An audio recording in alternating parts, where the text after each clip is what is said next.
ನಮ್ಮ ಬಿಜಾಪುರ ಬಾಗಲಕೋಟೆ ಜಿಲ್ಲೆಗೆ ಅತಿ ಹೆಚ್ಚಿನ ಲಾಭ ಆಗ್ತದೆ.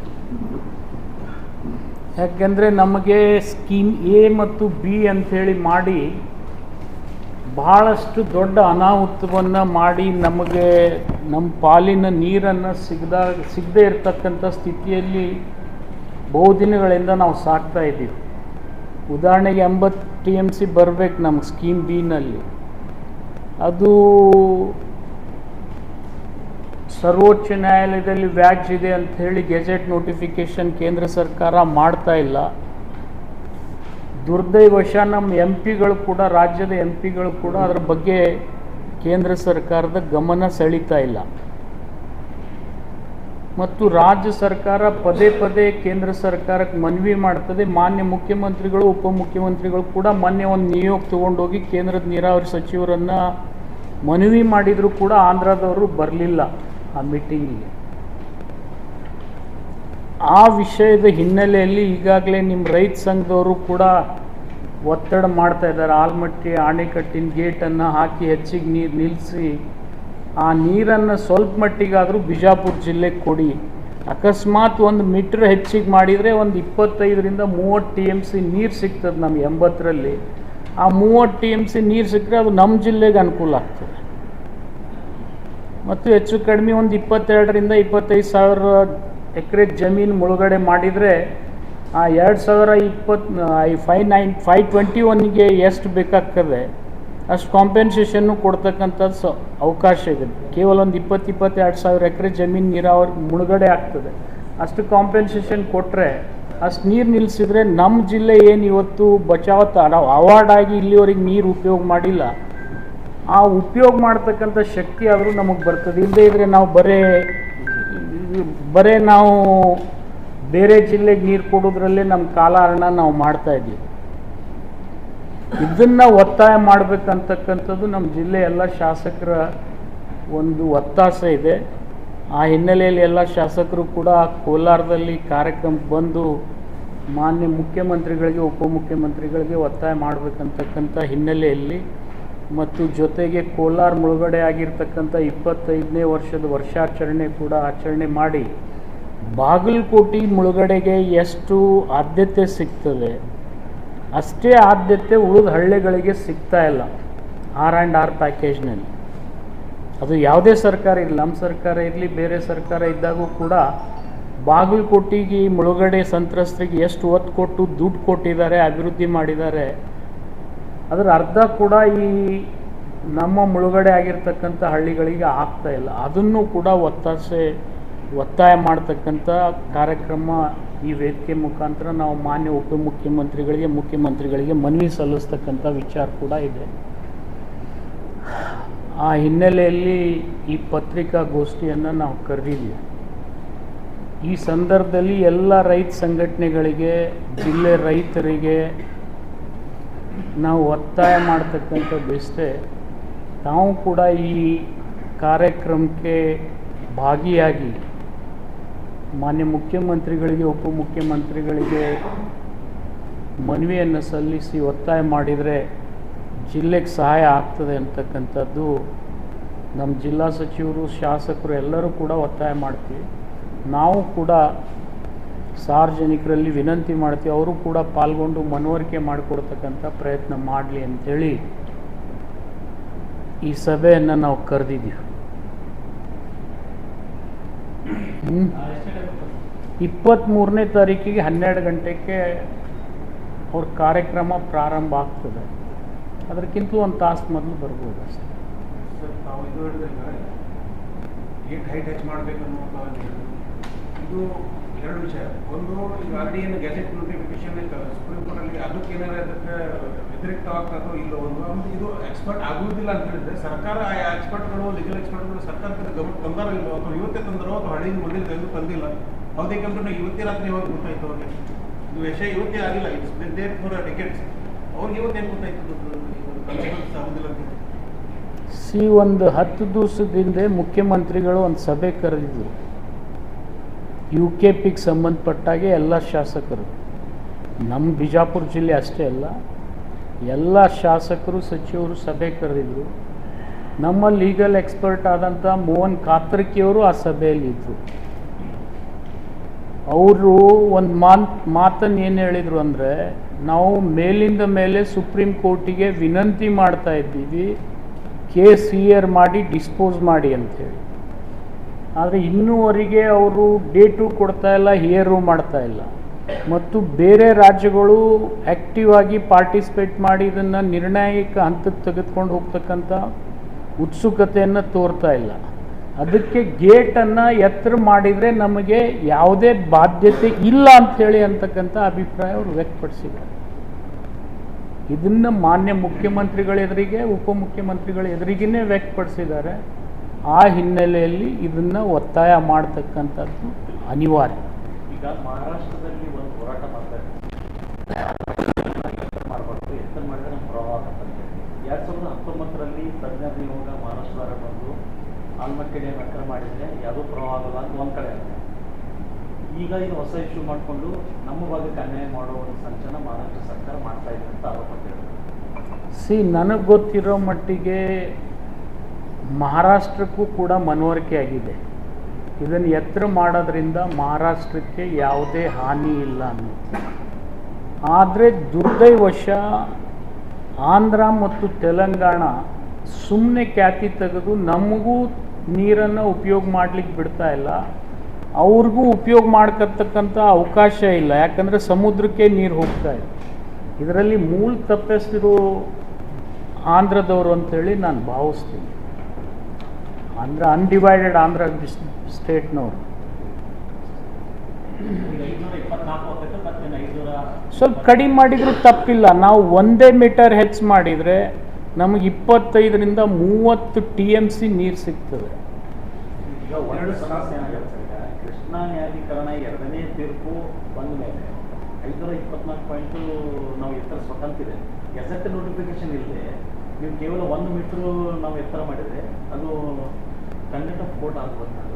ಇಲ್ಲಂತ ನಾನೇ ಹೇಳ್ತಾ ಇದ್ದೀನಲ್ಲ, ಲೀಗಲ್ ಎಕ್ಸ್ಪರ್ಟ್ಸೇ ಹೇಳಿದ್ದಾರೆ ಗೇಟ್ ಹೈಟ್ ಮಾಡೋದ್ರಲ್ಲಿ ಯಾವುದೇ ಬಾಧ್ಯತೆ ಇಲ್ಲ ಅಂಥೇಳಿ. Mohan Katarki right from day 1 BJP government ಇದ್ದಾಗೂ ಅವರೇ ಇದ್ದಾರೆ, ದಳದ ಗೌರ್ಮೆಂಟ್ ಇದ್ದಾಗೂ ಅವರೇ ಇದ್ದಾರೆ, ಕಾಂಗ್ರೆಸ್ ಗೌರ್ಮೆಂಟ್ ಇದ್ದಾಗೂ ಅವರೇ ಇದ್ದಾರೆ.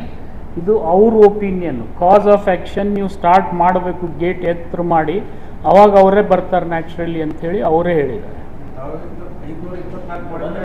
ನಾನು 524 ಅಷ್ಟು ಮಾಡಿದ್ರೆ ಸರ್ಕಾರ ಮೊದಲಿಂದ ಏನು ಹೇಳತ್ತಂದ್ರೆ ಅಷ್ಟು ಮಾಡಿದ್ರೆ 50,000 ಕೋಟಿಗಿಂತ ಹೆಚ್ಚು ನಮ್ಗೆ ಖರ್ಚು ಬರಬೇಕಾದ್ರೆ ನಾವು ಹೇಳಿದ್ರೆ 22,000 ಎಕರೆ ಅಷ್ಟೇ ಹೋಗ್ತೈತೆ ಅಂತ ಹೇಳಿ. ನಾನು 1 ಮೀಟರ್ ಅದು ಹೇಳಿದ್ದೇನೆ. 1 ಮೀಟರ್ಗೆ 22,000.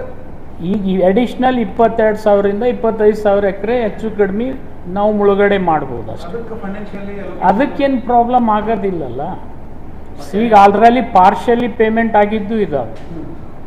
1 ಮೀಟರ್ ಮಾಡೋದ್ರಿಂದ ನಮಗೇನು 80 TMC ಬಾಗಲಕೋಟೆ ಬಿಜಾಪುರಕ್ಕೆ ಸಿಗಬೇಕಾಗಿತ್ತು, ಸ್ಟೇಜ್ 3ನಲ್ಲಿ ಸಿಗ್ತಾ ಇದೆ.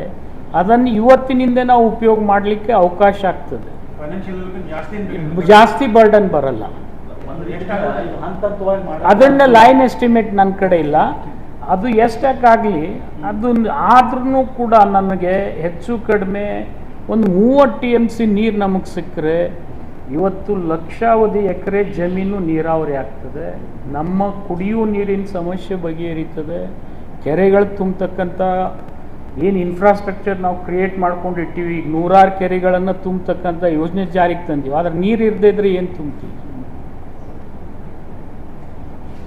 ಅದಕ್ಕೆ ಈ ಒತ್ತಾಸೆಯನ್ನು ನಾವು ನಾಳೆ DCM ಅವ್ರು ಬಂದಾಗ CM ಅವರು ಕೂಡ ಇದ್ರ ಬಗ್ಗೆ ಸ್ವಲ್ಪ ಗಮನ ಹರಿಸ್ಬೇಕು ಅಂತೇಳಿ ಇದು ಕೂಡ ಒಂದು ನಮ್ಮ ಮನವಿ ಇದೆ. ಏನು ಎಕ್ಸ್ಪರ್ಟ್ ಕಮಿಟಿ ಅವಶ್ಯಕತೆಯೇ ಇಲ್ಲ. 524 ಪೂರ್ತಿ ಮಾಡೋದೇ ಬೇಕಾಗಿಲ್ಲ ನಮಗೆ. ಬರೀ 1 ಮೀಟರ್ ಮಾಡಿದರೆ 524 ಪೂರ್ತಿ ಮಾಡಿದರೆ ಫೈನಾನ್ಷಿಯಲ್ ಇಂಪ್ಲಿಕೇಶನ್ಸ್ ಬೇಕು, ಗೆಜೆಟ್ ನೋಟಿಫಿಕೇಷನ್ದು ಅದು ಸಮಸ್ಯೆ ಬರ್ಬೋದು. ಆದರೆ ಈಗ ಸದ್ಯಕ್ಕೆ ಗೇಟ್ ಹೈಟ್ ಮಾಡಿ ನಾವು ಬರೀ 521 ತನಕ ನೀರು ಉಪಯೋಗ ಮಾಡಿದರೆ ನಮ್ಮ ಜಿಲ್ಲೆಗೆ ಅನುಕೂಲ ಆಗ್ತದೆ. ನಮ್ಮ ಮತ್ತು ಬಾಗಲಕೋಟೆಗೆ ನಿಮ್ಗೆ ಹೇಳ್ಬೇಕಂದ್ರೆ ಅಲ್ಲಿ ಕೆರೆ ತುಂಬು ಯೋಜನೆಗಳಿದ್ದಾವೆ, ನಮ್ಮೂ ಕೂಡ ಇದ್ದಾವೆ. ನಾವು ಹೊಸ ಮಂಜೂರಾತಿ ತೊಗೊಂಡಿವಿ, ಇಂಡಿಯವ್ರು ತೊಗೊಂಡಿದ್ದಾರೆ, ಸಿಂಧಿಗೆಯವ್ರು ತೊಗೊಂಡಿದ್ದಾರೆ. ಇವೆಲ್ಲದಕ್ಕೂ ಅನುಕೂಲ ಆಗ್ತದೆ. ಇಲ್ಲದೇ ಇದ್ರೆ ಏನಾಗ್ತದೆ, ಪ್ರತಿ ಸರ್ತಿ ನಾವು ಈಗ ಗೆಜೆಟ್ ನೋಟಿಫಿಕೇಶನ್ ಆಗಿ ಸ್ಕೀಮ್ ಏನಲ್ಲಿ ರಾಯಚೂರು ಯಾದಗಿರಿ ಗುಲ್ಬರ್ಗಾದವ್ರಿಗೆ ನೀರು ಹೋಗ್ತದೆ, ನಮಗೆ ಅವಕಾಶ ಇಲ್ಲ. ಅದಕ್ಕೆ ಈ ಒತ್ತಾಯವನ್ನು ನಾವು ಮಾಡ್ತಾ ಇದ್ದೀವಿ. ಮೋಹನ್ ಕಾಕಾರ್ಕಿ ಮುಖ್ಯಮಂತ್ರಿಗಳ ಸಮಕ್ಷಮೇ ಆಯ್ತದ, ಅವಾಗ ಮುಖ್ಯಮಂತ್ರಿ ಅದ್ರ ಬಗ್ಗೆ ರಿಯಾಕ್ಷನ್ ಏನು ಕೊಟ್ಟಿಲ್ಲ. ಅವ್ರು ಮಾಡೋಣಂತೆ ಹೇಳಿದಾರೆ, ಪೇಪರ್ನಲ್ಲಿ ಕೂಡ ಬಂತಲ್ಲ. ಡಿ ಕೆ ಶಿವಕುಮಾರ್ CM ಇಬ್ಬರು ಕೂಡ ಹೇಳಿದರು ಮಾಡ್ಬೇಕಂತಕ್ಕಂಥ ಇಚ್ಛಾಶಕ್ತಿ ವ್ಯಕ್ತಪಡಿಸೋಣ ಅಂತ ಹೇಳಿದ್ದಾರೆ. ನಾವು ಅದನ್ನೇ ಈಗ ಒತ್ತಾಯ ಮಾಡ್ತೇವೆ.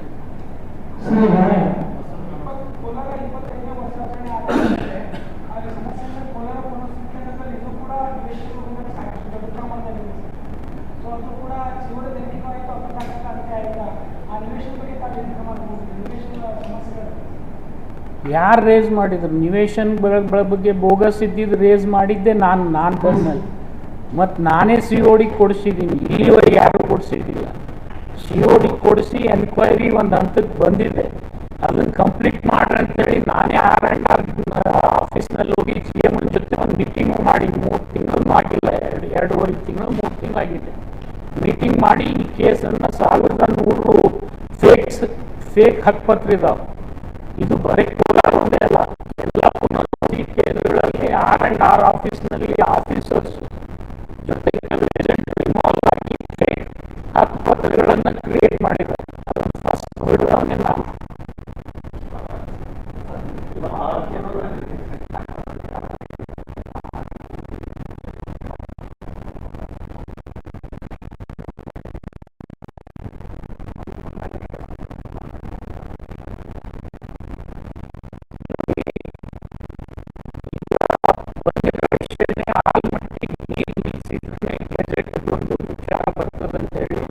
ಅದು ವಾಟರ್ ಡಿಸ್ಪ್ಯೂಟ್ ಇಶ್ಯೂಸ್ ಸಲುವಾಗಿ ಇದು ಡಿಲೇ ಆಗ್ತದೆ. ಅದನ್ನು ಡಿಲೇ ಆಗ್ತಾ ಇದ್ರು ಕೂಡ ನಾವು ಅಟ್ಲೀಸ್ಟ್ ಪೂರ್ತಿ ಹೈಟ್ ಬೇಡ, ಅಟ್ಲೀಸ್ಟ್ ನಾವು ಇಲ್ಲಿಯವರಿಗೆ ಎನ್ಫೋರ್ಸ್ ಮಾಡಿದ್ದೀವಿ, ಅದನ್ನು ನಾವು ಇಂಪ್ರೂವ್ ಮಾಡ್ಕೋಬೇಕಲ್ಲ. ಅದನ್ನು ಈಗ ಒತ್ತಾಯ ಮಾಡಿ ಅದಕ್ಕೆ ಒತ್ತು ಕೊಡೋದಕ್ಕೆ ಈ ಮಂದಿಯನ್ನು ಸಲ್ಲಿಸ್ತಾ ಇದ್ದೀವಿ.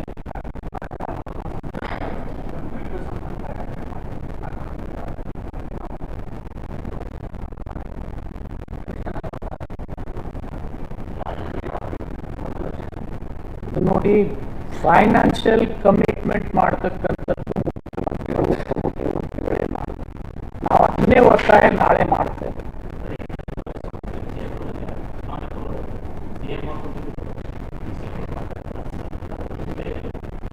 ಯಾವ ಭರವಸೆ ಕೊಟ್ಟಿದ್ದನ್ನ ನಿಮ್ಗೆ ಗೊತ್ತಿದೆ, ನಾವು ಕೊಟ್ಟಿದ್ವಿ, BJPಯವರು ಕೊಡ್ತಾರೆ. ಬಟ್ ಮಾಡದೇ ಇರೋದಕ್ಕೆ ಗೆಜೆಟ್ ನೋಟಿಫಿಕೇಶನ್ ಅಡ್ಡಿ ಇದೆ ಅನ್ನೋದು ನಿಮಗೂ ಗೊತ್ತಿದೆ. ಈಗ ನಾನು ನಿಮಗೆ ವಿನಂತಿ ಮಾಡ್ತಾ ಇರೋದು ಏನಂದ್ರೆ, ನಮ್ಮ ಪೂರ್ಣ ಪ್ರಮಾಣದ ಮುಗಿದೇ ಇದ್ರೂ ಕೂಡ ನಮ್ಮ ತ್ವರಿತವಾಗಿ ಒಂದು 30 TMC ನಮ್ಮ ಜಿಲ್ಲೆಗೆ ಸಿಕ್ಕರೆ ಇದಕ್ಕಿಂತ ದೊಡ್ಡ ಸಹಾಯ ಇನ್ಯಾವುದಾಗಲ್ಲ.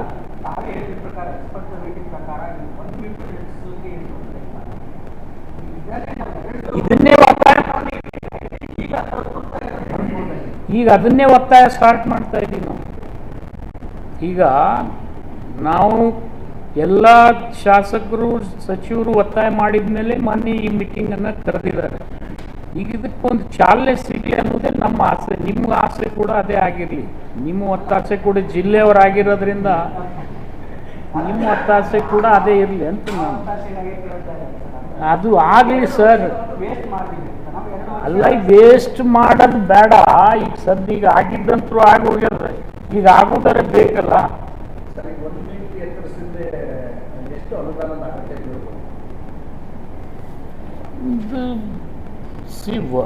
ಗೇಟ್ ಹಾಕೋದು ಅಷ್ಟೇ ಇದೆ. ಲ್ಯಾಂಡ್ ಅಕ್ವಿಷನ್ ಕಾಸ್ಟ್ ವೇರಿಯೇಷನ್ ಆಗೋದು 22,000ರಿಂದ 25,000 ಎಕರೆ ತನಕ ಅಕ್ವಿಷನ್ ಆಗತ್ತೆ. ಅದು R&R ಇರ್ಬೋದು, ನೀರು ನಿಲ್ಲಿಸೋದು ಇರ್ಬೋದು, ಎಲ್ಲ ಸೇರಿ. ಅದಕ್ಕೆ ಲೈನ್ ಎಸ್ಟಿಮೇಟ್ ಮೇಲೆ ಹೇಳೋಕ್ಕಾಗೋದಿಲ್ಲ. ಯಾಕಂದರೆ ಕೆಲವು ವ್ಯಾಜ್ಯಗಳು ಕೋರ್ಟಿಗೂ ಹೋಗ್ತವೆ, ಕೋರ್ಟು ತೀರ್ಮಾನ ಮಾಡ್ತದೆ. ಅದು ಏನೀಗ ಒಂದು ಟೋಟಲ್ ಅವರಲ್ಲಿ ಅಂದಾಜಿದೆ, ಎಲ್ಲ ಸೇರಿ ಕಾಲ್ ಭಾಗ ಒಂದು 25,000 ಕೋಟಿ ಆದರೂ ಹೋಗ್ಬೋದು. ಅಟ್ಲೀಸ್ಟ್ ಇದು ಉಳಿದ 3 ವರ್ಷನಾಗಾರೆ ಒತ್ತು ಕೊಟ್ಟರೆ ಅಟ್ಲೀಸ್ಟ್ ಈಗ 1 ಮೀಟರ್ ಆದರೂ ನಮಗೆ ಲಾಭ ಆದರೆ ಅಟ್ಲೀಸ್ಟ್ ನಮ್ಮ ಹಸು ಏನದ ಅದು ಇಂಗ್ತದೆ ಅಷ್ಟೇ. ಬರೋ 3 ವರ್ಷದಲ್ಲಿ ಆಗುವಂತ ಸಾಧ್ಯತೆ ಇದೆ. ಯಾಕಂದ್ರೆ ಈ ವಿಷಯ ನಾನು ನಿಮ್ಮಲ್ಲಿ ಹೇಳೋದೇನೆಂದರೆ, ಒಂದು ಪ್ರಯತ್ನ ಮಾಡಿದರೆ ಅಟ್ಲೀಸ್ಟ್ ಈ 3 ವರ್ಷದಲ್ಲಿ 1 ಮೀಟರ್ದಾದರೂ ನಾವು ಮಾಡಿಕೊಂಡ್ರೆ ನಮ್ಮ ಜಿಲ್ಲೆಗೆ ಒಂದು ಅನುಕೂಲ ಆಗ್ತದೆ. ಸರ್, ಈಗ 1 ಮೀಟರ್ ಎತ್ತರಕ್ಕೆ ನೀರು ನಿಲ್ಲಿಸಕ್ಕೆ 24ವರೆಗೆ ಅದನ್ನು ಆ ಯೋಜನೆ ಅದು ಅಂತೂ ನಡೀತಾ ಇದೆ ರೀ. ಅದು ಕೋರ್ಟ್ನಲ್ಲೇ ನಡಿಬೇಕು. ಅದು ಅನ್ಲೆಸ್ ಕೋರ್ಟ್ನಲ್ಲಿ ಡಿಸಿಷನ್ ಆಗುವವರೆಗೆ ಅದು ಅಲೋಕೇಶನ್ ಆಗೋದಿಲ್ಲ. ಆದರೆ ಅಟ್ಲೀಸ್ಟ್ ನಮ್ಮ ಏನೀಗ ಬಚಾವತ್ ಅವಾರ್ಡ್ ಪ್ರಕಾರ ಏನು 80 TMC ನಮ್ಗೆ ಸಿಕ್ಕಿದೆ, ಅದರಲ್ಲಿ ಇದು ಆದರೂ ಅವಕಾಶ ಸಿಗ್ತದೆ ಅನ್ನೋದು ಒಂದು ಪ್ರಾಬ್ಲಮ್. ಏನಿಲ್ಲ, ಬರೀ ಲ್ಯಾಂಡ್ ಅಕ್ವಿಷನ್ ಸ್ವಲ್ಪ ಮಾಡಿದರೆ ಮುಗಿದು ಹೋಗ್ತದೆ. ಬಟ್ ಕಟ್ಟಡಗಳ ಪೇಮೆಂಟ್ ಆಗಿಬಿಟ್ಟಿದೆ 521ಗೆ. ಯಾವ ಊರು ಮುಳುಗಡೆ ಆಗ್ತಾವಲ್ಲ, ಇನ್ಕ್ಲೂಡಿಂಗ್ ನಮ್ಮ ಸಿರ್ಬೂರು ಅದ, ಇಲ್ಲೇ ಬಿಜಾಪುರ ತಾಲೂಕಿದ್ದು, ಅದಕ್ಕೂ ಪೇಮೆಂಟ್ ಆಗಿದೆ. 522ವರೆಗೆ ಪೇಮೆಂಟ್ ಆಗಿದೆ ಕಟ್ಟಡಗಳು.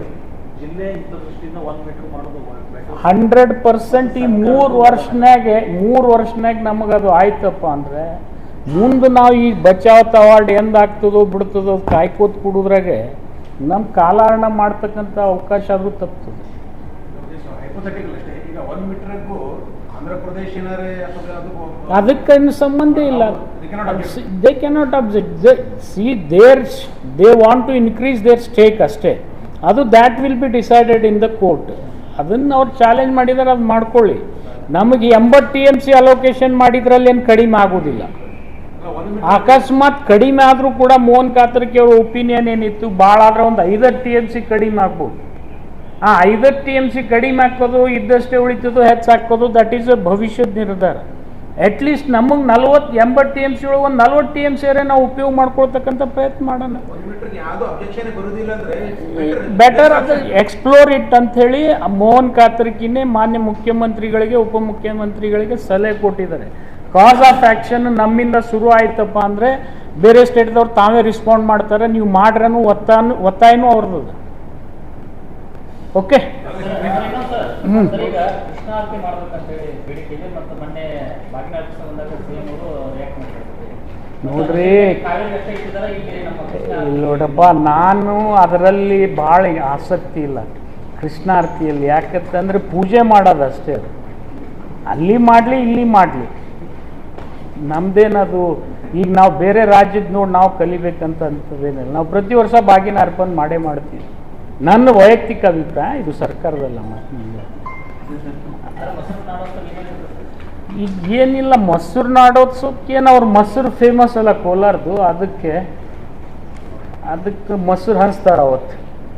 ನಿಮಗೂ ಹಂಚ್ತಾರೆ.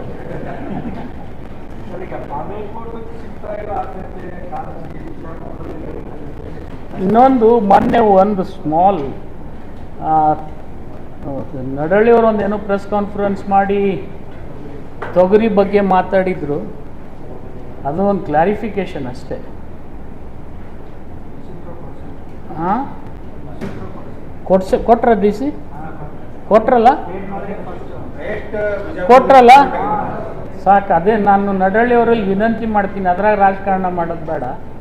ಯಾಕೆಂದರೆ ಹಾಯೆಸ್ಟ್ ತೊಗರಿ ಖರೀದಿ ಮಾಡಿ ಗುಲ್ಬರ್ಗ ನಾವೇ ಖರೀದಿ ಮಾಡಿದ್ವಿ, ನಾವೇ ಪೇಮೆಂಟ್ ಹೆಚ್ಚಿಗೆ ಮಾಡಿದ್ವಿ, ಮತ್ತು ರಾಜ್ಯ ಸರ್ಕಾರದ ಹಣನೂ ಬಿಡುಗಡೆ ಮಾಡಿದ್ವಿ.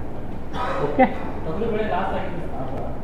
ನೋಡ್ರಿ, ನಾನು ತೊಗರಿ ಬೆಳೆಯನ್ನು ಬೆಂಬಲ ಬೆಲೆ ಕೊಟ್ಟು ಪ್ರೊಕ್ಯೂರ್ ಮಾಡಿದ್ದನ್ನು ನನ್ನ ಪ್ರಯತ್ನ. ತೊಗರಿ ಬೆಳೆ ಲಾಸ್ ಆಗಿದ್ದು ಜಿಲ್ಲಾ ಉಸ್ತುವಾರಿ ಮಂತ್ರಿಗಳು ಕೊಡ್ತಾರೆ. ಅದ್ರ ಬಗ್ಗೆ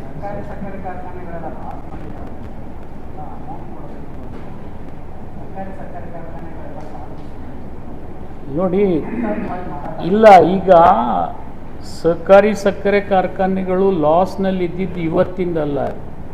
ನಿರಂತರ 10-12 ವರ್ಷದಿಂದ ಲಾಸ್ನಲ್ಲಿ ಇರ್ತಕ್ಕಂಥವು ಕಾರ್ಖಾನೆಗಳಿದ್ದಾವೆ. ಜೊತೆಗೆ ನಂದಿ ಅಂತ ಸಕ್ಕರೆ ಕಾರ್ಖಾನೆ ಕೂಡ ಪಾಪ ಇತಿಹಾಸದಲ್ಲೇ ಭಾಳ ಒಳ್ಳೆ ಕಾರ್ಖಾನೆ. ಆದರೆ ದುರ್ದೈವಶ ಅದಕ್ಕೂ ಇವತ್ತು ಒಂದು ಸ್ವಲ್ಪ ರೋಗ ಬಂತು. ನಿಮ್ಗೆ ಗೊತ್ತಿದೆ, ಅದು ನಡೆದಿದೆ, ಎನ್ಕ್ವೈರಿ ಕೋರ್ಟ್ನಲ್ಲಿ ಕೂಡ ಇದೆ. ಅದು ಸಬ್ ಜುಡಿಸ್ ಆಗ್ತದೆ. ಆ ಹಿನ್ನೆಲೆಯಲ್ಲಿ ಅದ್ರ ಬಗ್ಗೆ ನಾನು ಹೆಚ್ಚಿಗೆ ಹೇಳೋದಿಲ್ಲ. ನಾನು ಮಾನ್ಯ ಮುಖ್ಯಮಂತ್ರಿಗಳಲ್ಲಿ ವಿನಂತಿ ಮಾಡಿಕೊಂಡಿದ್ದೆ, ಏನಪ್ಪ ಅಂತಂದರೆ ಕೇಂದ್ರ ಸರ್ಕಾರ ನಫೆಡ್ನಿಂದ ಕನ್ಸೆಷನಲ್ ರೇಟ್ನಲ್ಲಿ ಫೈನಾನ್ಸ್ ಮಾಡೋಕ್ಕೆ ರೆಡಿ ಇದ್ದರು. Only for cooperative sugar industries 10,000 ಕೋಟಿ ಇಟ್ಟಿದ್ರು. ಆವಾಗ ನಾನೇ ಮುಖ್ಯಮಂತ್ರಿಗಳಲ್ಲಿ ಹೋಗಿದ್ದೆ. ನಂಬಲ್ಲಿ 12ರಿಂದ 13 ಸಹಕಾರಿ ಸಕ್ಕರೆ ಕಾರ್ಖಾನೆಗಳಿದಾವೆ. ಅವು ರಿವೈವ್ ಮಾಡೋಕ್ಕೆ ಇದೊಂದು ಅವಕಾಶ ಇದೆ. ನಮಗೆ ಬರೀ ಇಂಟ್ರೆಸ್ಟ್ ಕೊಡೋದಂಥ ಬರ್ಡನ್ ಕೂಡ ಬರೋದಿಲ್ಲ. ಇದನ್ನು ಉಪಯೋಗ ಮಾಡೋಣ ಅಂತೇಳಿ ಆ ಸಂದರ್ಭದೊಳಗೆ ಸ್ವಲ್ಪ ಅವ್ರು ತಡ ಮಾಡಿರೋದ್ರಿಂದ ಬೇರೆ ರಾಜ್ಯಗಳು ಆ 10,000 ಕೋಟಿಯನ್ನು ಉಪಯೋಗ ಮಾಡಿದ್ರು. ನಮ್ಮವರು ಉಪಯೋಗ ಮಾಡ್ಕೊಳ್ಳಿಲ್ಲ. ಮಹಾರಾಷ್ಟ್ರ, ಬೇರೆ ರಾಜ್ಯದವರು ಉಪಯೋಗ ಮಾಡಿಕೊಂಡ್ರು. ಮ್ಯಾಕ್ಸಿಮಮ್ ಮಹಾರಾಷ್ಟ್ರದವ್ರು ಮಾಡ್ಕೊಂಡಿದ್ದಾರೆ 4,000. ಅದಕ್ಕೀಗ ಮತ್ತೆ ಮೊನ್ನೆ HK ಪಾಟೀಲ್ರು, MB ಪಾಟೀಲ್ರು ಮತ್ತೆ ಮಾನ್ಯ ಮುಖ್ಯಮಂತ್ರಿಗಳಲ್ಲಿ ವಿನಂತಿ ಮಾಡಿಕೊಂಡು ಜಿಲ್ಲೆಯ ಕೆಲವು ಸಹಕಾರಿ ಸಕ್ಕರೆ ಕಾರ್ಖಾನೆಗಳಿಗೆ ಅಸಿಸ್ಟೆನ್ಸ್ ಕೊಡ್ರಿ ಅಂತ ಬೆನ್ನು ಹತ್ತಿದ್ದಾರೆ. ಏನಾಗ್ತದೆ ನೋಡಬೇಕು. ಕೋಲಾರ ಮಸಾಲ ಏನೋ ಬ್ರ್ಯಾಂಡ್ ಅದ, ಏನಾದರೂ ಒತ್ತು ಕೊಟ್ಟು ಏನಾದರೂ ಬ್ರ್ಯಾಂಡ್ ಥರ ಮಾಡೋದು ಫೇಮಸ್ ಅದ. ನೋಡೋಣ, ಈಗ ಅಲ್ಲಿ ಮಾಡ್ತಕ್ಕಂಥದ್ದು R&Rನಲ್ಲಿ ಕೋಲಾರ್ನಲ್ಲಿ ಇಲ್ಲಿವರೆಗೆ ಏನೂ ಅಭಿವೃದ್ಧಿ ಆಗಿದ್ದಿಲ್ಲ. ಒಂದು ಡಾಂಬರ್ ರಸ್ತೆಗಳಿರಲಿಲ್ಲ, ಸರ್ಕಾರಿ ಕಟ್ಟಡಗಳಿರಲಿಲ್ಲ. ಇವೆಲ್ಲ ಈಗ ಮಾಡಿದ್ದೀವಿ ಕಳೆದ 10 ವರ್ಷದಲ್ಲಿ. ನಾ ಯಾವ ಉದ್ಘಾಟನೆ ಮಾಡಿಲ್ಲ, ಯಾವ ಅಡಿಗಲ್ ಹಾಕಿಲ್ಲ. ಆದರೂ ನಾಳೆ ತಾವೆಲ್ಲ ದಯಮಾಡಿ ಬಂದರೆ ಏನೇನು ಮಾಡಿದೀವೋ ಅವು ತೋರಿಸ್ತೀವಿ, ಏನು ಮಾಡ್ತೀವಿ ಅದನ್ನು ಹೇಳ್ತೀವಿ. Thank you.